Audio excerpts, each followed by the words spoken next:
Hello, hello. Hey, She Army. It is Wisdom Wednesday, and tonight I'm going to be talking to you about the importance of building a brand community. So, if you think your business doesn't need a community, then you might want to listen closely because I'm not talking about the community where you live. I'm talking about a feeling of fellowship with others as a result of sharing common attitudes, interests, and goals. So, this isn't going to be a tangible community in a sense. This is an intangible, excuse me, intangible community. So, if you're familiar with the show Cheers, it's a show that was on in the 80s. I'd be dating myself a little bit here, but I'm an 80s baby, so um, Cheers was referred to the places where everybody knows your name, or you want to make everybody feel like they're somebody. Or when you are having a conversation or when you're posting content, your community gets it, right? That's the point of having a brand community. So that's what I'm talking about in the sense of like building your brand, in the sense of building your brand community. One of my 4 C's of branding is community, right? And it's community for a very good reason. See, businesses make money, brands make money and make impact. Businesses make money, brands make money and make an impact. So you have to decide what lane you really want to swim in. Ultimately, the choice is yours when it comes to building a community. You can make money online with little to no following. That's why I teach in my program. But for you to be able to scale to 6 figures and beyond, to really build your brand, you have to create a community. And not only just any community, a thriving and engaged community. So you want your tribe to support you, your products and your services. And in turn, you support them by providing content that's valuable and continuing to provide value, whether they purchase from you or not. There is this abundance mindset that you have to have, and that I definitely have, that there's always more people to join my community. And the more people join, the more good that I can do, the greater my impact will be. So you have to think about what is the mission behind your brand story, your value, and your ethics. And these things should really be clear to your community. Also, what is your offer? So like, what do you sell? How can they support you?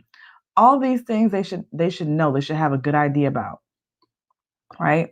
And see what happens once you cultivate a thriving and engaged community, something amazing begins to happen. Your community actually begins to grow itself. And that's when your community members will invite their friends, they'll invite their business besties, their family, because they too want to share that something amazing that they're a part of. And they want that other person, whoever they're inviting, to experience it for themselves. So if you're wondering why you aren't retaining clients, why sales maybe not are going the way that you thought they should be, you may need to check certain aspects of your community. What happens when people join your community? What is their experience like? And if you don't know, you should ask yourself these 5 questions, or these are 5 things you should think about when building your online community. Do you welcome your members and new followers? I can't tell you how much of a difference that actually makes when you actually talk to the people as they join your community. Do you try to get to know them? Again, if you're doing this on social media wants you to be social. So, are you being social with your community? Are you reaching out? Are you getting to know them? Are you asking questions? Do you let them know what you offer? So a lot of people don't want to sound salesy on their social media feed, and so you never actually see them post their offer, or what it is they actually do. They're just posting like motivational quotes and tips that may be helpful, but they never actually post their offer. So you have to do that so that your community knows exactly how to support you, right? Do you provide value in some other way, whether they do business with you or not? So this is the going back to the content piece.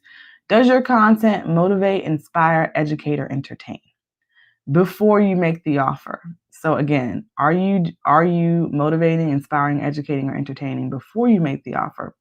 Or are you just pushing your product and service on every single post, right? So think about that. And then once that person does become a client, what is their client experience like? Now, I could do a whole other live on this topic on client experience, but really dig into the nuts and bolts of this because that will really help your business. So when someone does do business with you, what is their overall experience like?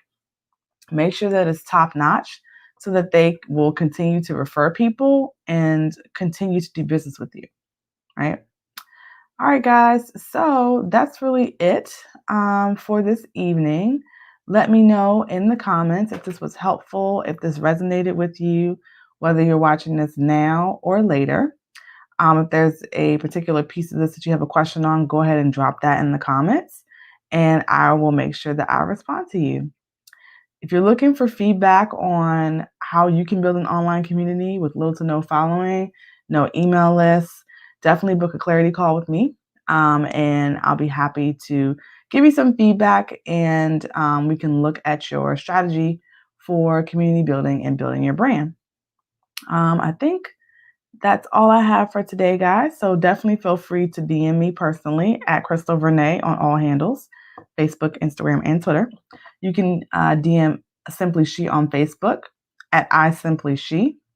And you can DM me on Instagram at I_simply_she. All right, guys, that's it for now. So remember, you too can conquer if you slay hard every day. Take care.